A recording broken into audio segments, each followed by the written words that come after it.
Hey minions, Bob here, and I'm about to start the Final Fantasy V Four Job Fiesta for Small Angels Rescue this year. So, last 3 years Princess Sarissa did it, but now she's in heaven, so I'm picking up the mantle for her. So, I thought it would be good because in this game you have to do a lot of reading, and my job for my daddy assigned me was to do reading for Wibbly. So, I'm busy reading my first book. Hopefully I'll get a book report out soon. But in the meantime, I'll be entertaining you by reading what happens on the screen here so you can easily follow along. So I hope you follow along. It'll probably take about 2 months to finish this game off. So I hope you stick around for those few months and continue to support this channel, and more importantly, support Small Angels Rescues. I know once this Fiesta's finished, Dad will send a big donation to them. So, but in the meantime, feel free to support them. They're a good rescue.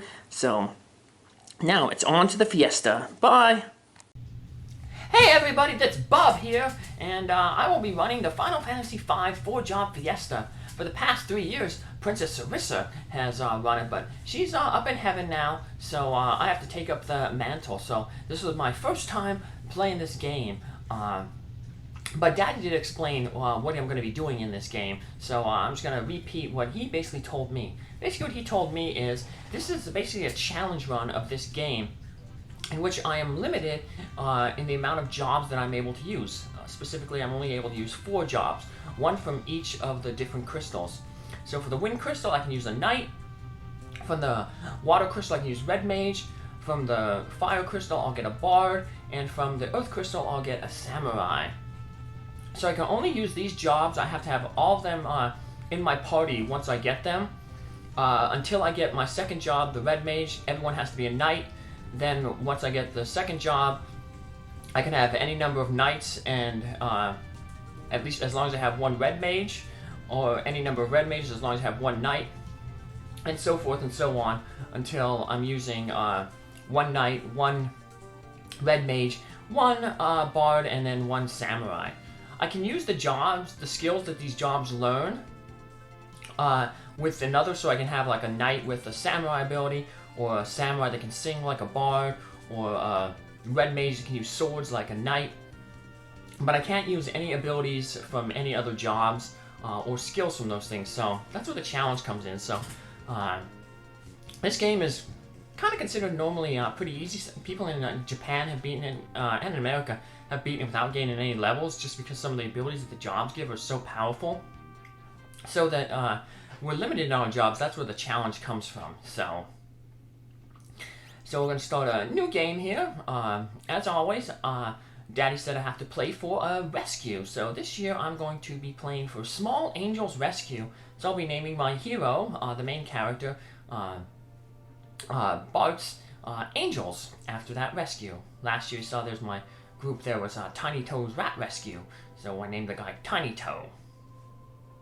So here we are, we're just starting up the game here, and at the beginning there we saw our main character, Angel there. He's riding a chocobo. Chocobos are those like big yellow chickens. So yeah, our main character has a big yellow chicken that he rides on a chocobo named Boko. And this guy here, he has a gray dragon that he gets to ride on. This is how the plot kicks off.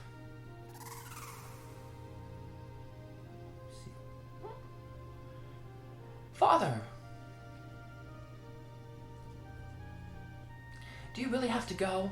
Lena is the girl with the pink hair. Lena, you must protect the castle. You mustn't follow me. But now all these named characters we're getting here, they're going to be in our party, so something about the wind bothers me. I must go check the crystal of the wind shrine. Yes, I can feel it too, but by yourself? Don't worry. He's going to have his big dragon with him. We will get a dragon to ride on later too. Actually, it's the same one. A lot of transportation modes in this game.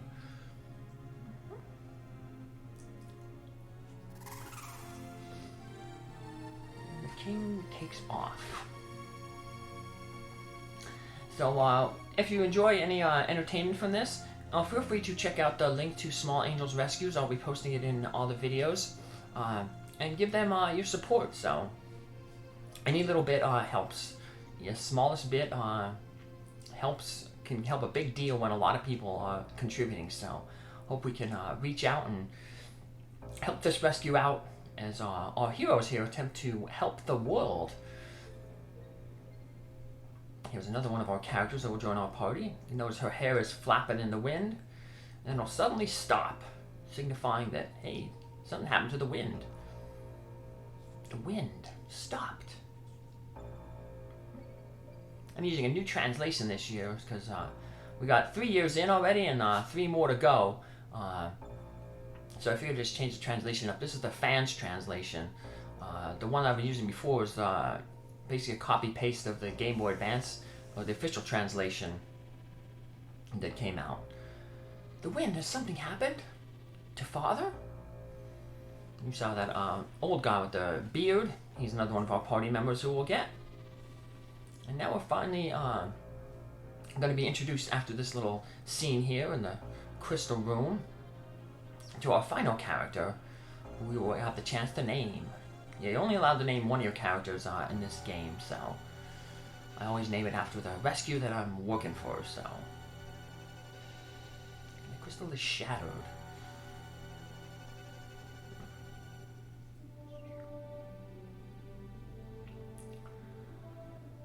And here we have our adventurer, Angels.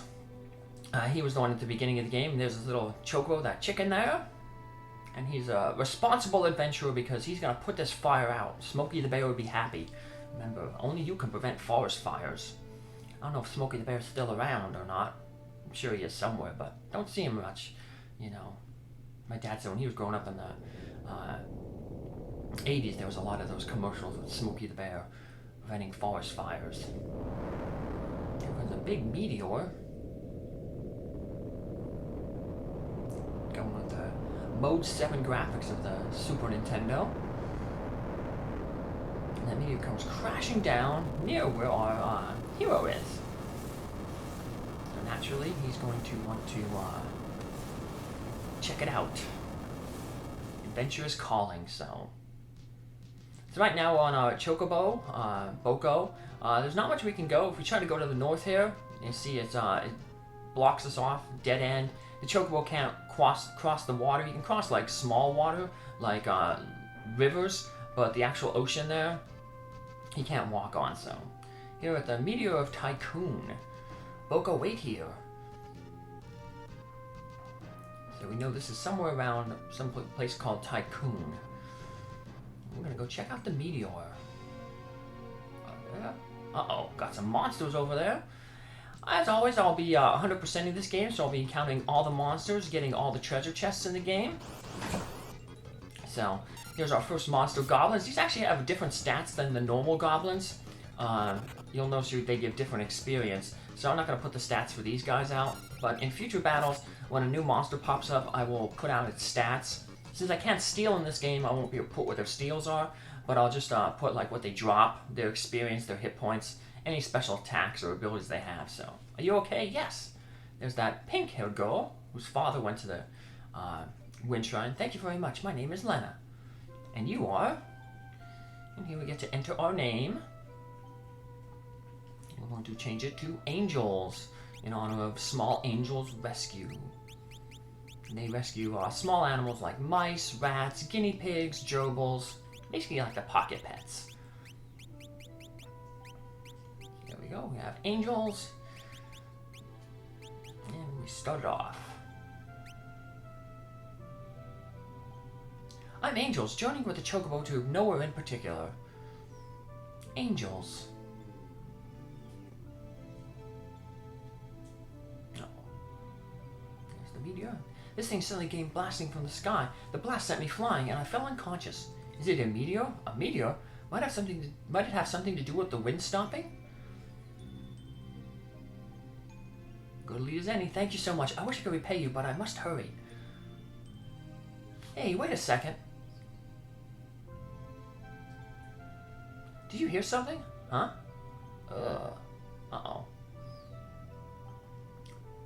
Help.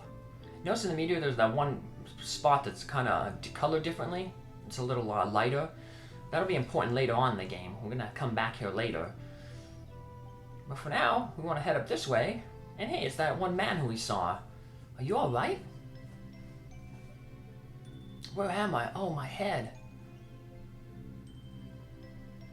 We need the standard Final Fantasy trope of amnesia. What? What's with me? I can't remember a thing. You hit your head. Is it amnesia? I heard that amnesia doesn't really work that way. But it's convenient for the game, so... Ah, that's right. My name's Galuf. Anything else? And him losing his memory is going to be really important later on, so... No, I can't remember anything else besides my name. So... It also helps that he doesn't, like, remember his memory, because then he's kind of like the everyday man. So he'll need stuff explained to him, and while our characters will explain stuff to him, they're in turn explaining us to us, the audience, the player. So... He apparently wants to go to the Wind Shrine too. That's another thing he remembers other than his name, that he has to go to the Wind Shrine. Let's go check up on the Wind Shrine. That's where the king went. King Tycoon.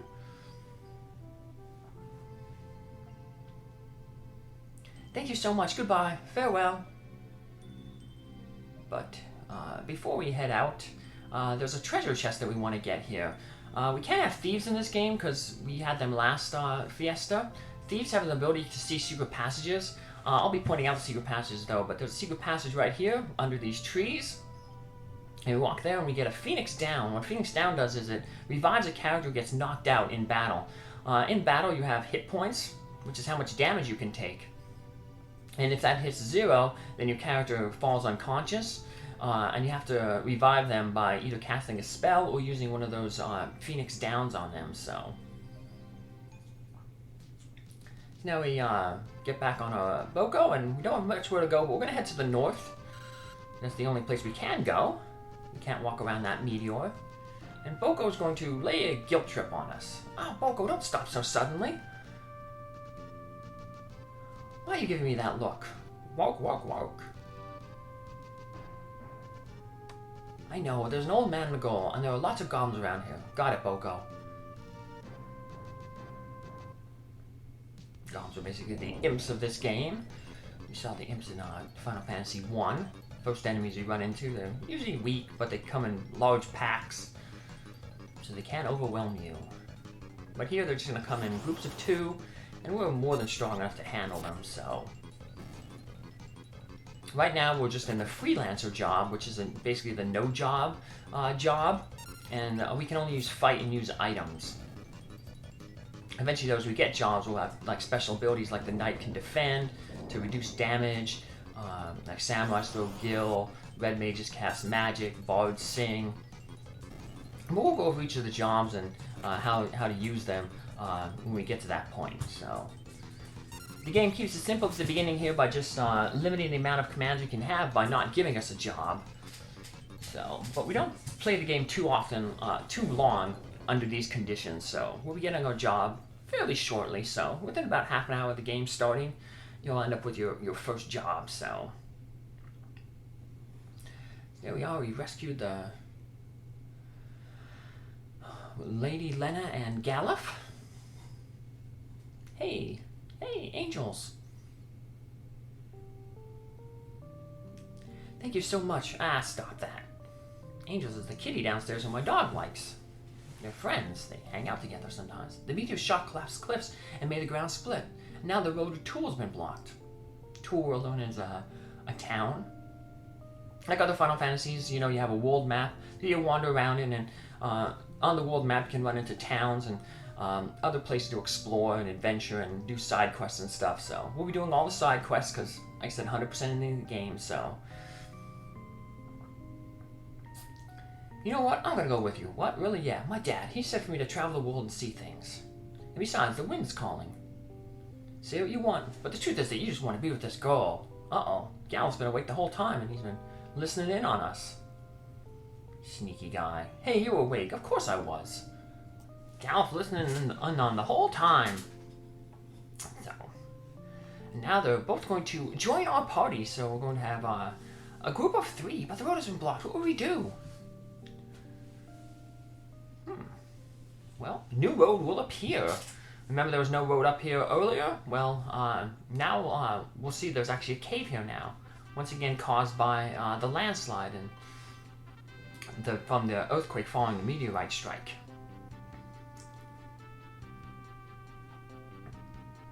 We already got most of our party already. Now we just gotta find that lady who was on that ship.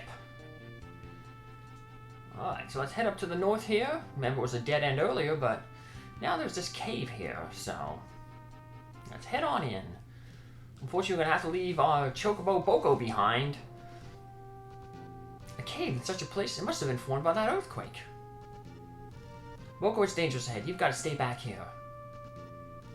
Don't worry, we'll see Boko much later in the game, so.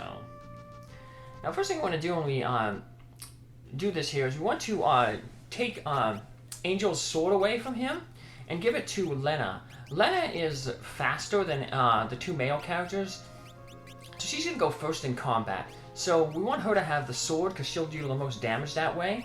That way we can defeat enemies quicker. So, say if there's a group, I'll point out kind of how that works when we get like a group of 3 enemies. So, here we go. We got steel bats here.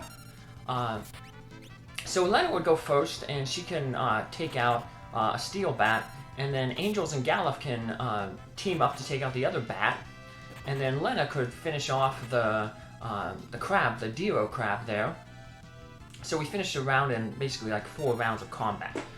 If Angels went first and Lena just had that knife, she would be able to... we'd have to wait until Angels got to go again to finish off that crab, because it would have worked that Lena would have hit the one bat, wouldn't have defeated it. Angels would have hit the other bat, defeated it. Gallup would have went and defeated the first bat that Lena hit, and then Lena would hit the crab, wouldn't defeat it. We'd have to wait until Angels came up again to finish off the crab. So we're giving the strongest weapon to Lena, who's going to attack first and most often. We're able to speed up battles a little bit, so... This game runs on an active battle time system. So when we're not inputting commands, the enemies still, their agility bar is still increasing, so they can still take turns. So you gotta kind of plan ahead when you're doing battle. Enemies have an agility bar just like how we have, so when you see in battle here, when we get into a battle that I keep in, you'll notice there's like a little bar to the right of the characters' names, and that's your agility bar, and when that fills up, then you can take a turn. Enemies have one as well, but you know, you can't see it. Just like that pirate couldn't see us, but we saw him hit that switch up there. That button.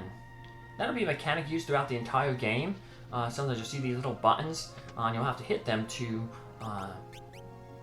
open the way forward, so... little puzzles in some dungeons. So we got a little leather hat there. We'll give it to Angels to increase his defense a little bit. Here we have a battle. We got a preemptive strike. Now with a preemptive strike, what happens is your characters, their agility bar is already maxed out. So we get to act first before the enemies do. Now the enemies can also sometimes they ambush us, and in that case they get to attack before we get to go, because their agility bar starts to battle full. So what's that?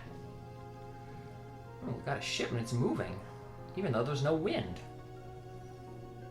And this is like a fantasy, so there's no like motors yet. So that sail, how does it sail without wind? That is a very good question. And it is a question we will answer in our next episode. Take care, have a good one, see you then. Bye!